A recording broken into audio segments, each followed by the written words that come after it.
Hey, so we got a question here from our buddy Sojourner, who says that he's in school studying to be an electric engineer so that he could ultimately go to Africa.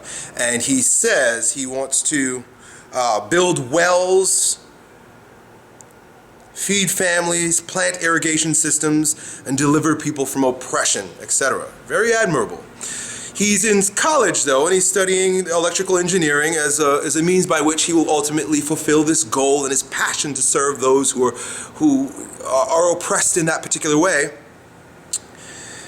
But he feels as if school is stifling his passion. It's getting in the way, and he's studying a lot of courses that have nothing to do with his ability to be an electrical engineer or to serve people in the way that his heart is calling him to serve it. So he's caught in this dilemma where I'm energized to go and serve the world with my passion, but I'm held back and stifled by this necessity to obtain a degree at university. And what do I do?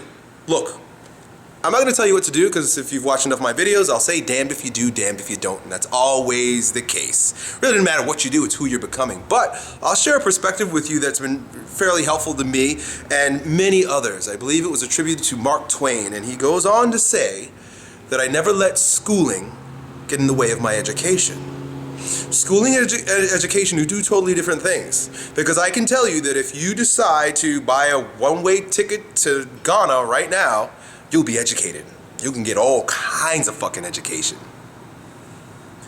And you can go to school and not necessarily be educated, because education is a form of, it really is a form of subjective learning. It's experiential.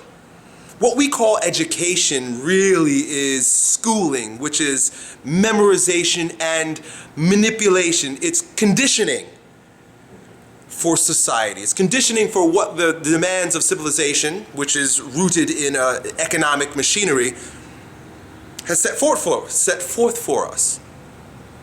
You can be very successful through a course of education that is subjective and eclectic, or choosing those things that really serve your ability to become the strongest version of yourself and inspire others, without schooling.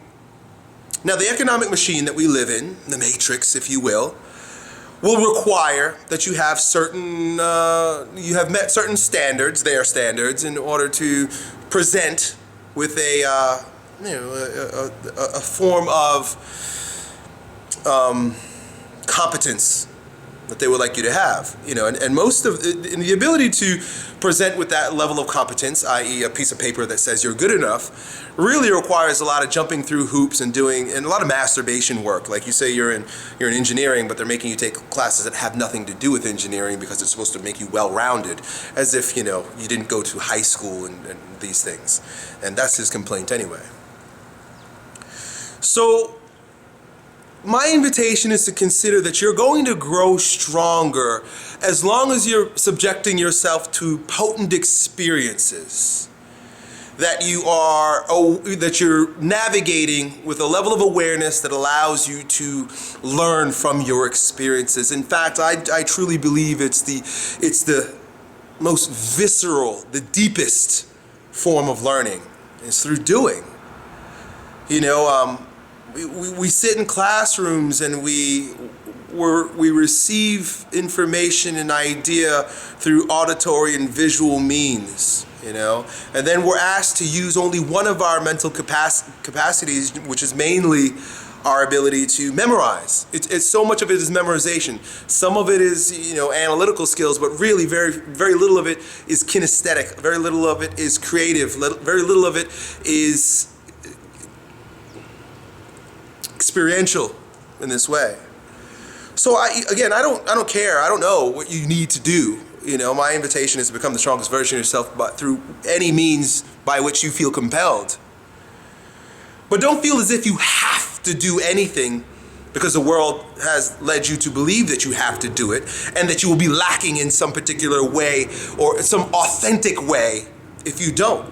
You might lack a piece of paper that certain people say you need to have, but you won't be lacking in the authentic growth of your character and who you are and your ability to serve people. There are more and more opportunities today to serve people without following the traditional path of debt and economic slavery that they rope you into the minute you step out of high school, than ever before.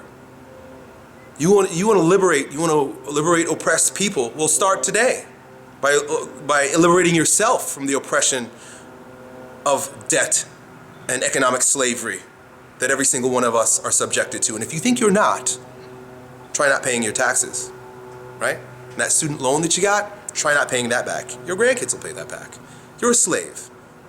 Begin by emancipating yourself from mental slavery. And then by and by, you'll inspire other people. And if you use some of the tips and techniques that I've shared with you in these videos, you not only will liberate your mind, but you will impel it towards the calling that your heart has set forth for you. And without even knowing how you're going to navigate that path or where it will lead you, you will find yourself doing just what your heart has set out to produce or to create and how to serve. You just have to have the courage to do it. And that's really I find to be the most lacking of all the virtues in personal growth that our friends struggle with. It's courage. So whatever you choose to do, man, put your foot in it, do it 100%, and know that as long as your heart's in the right place, you're gonna win. Done.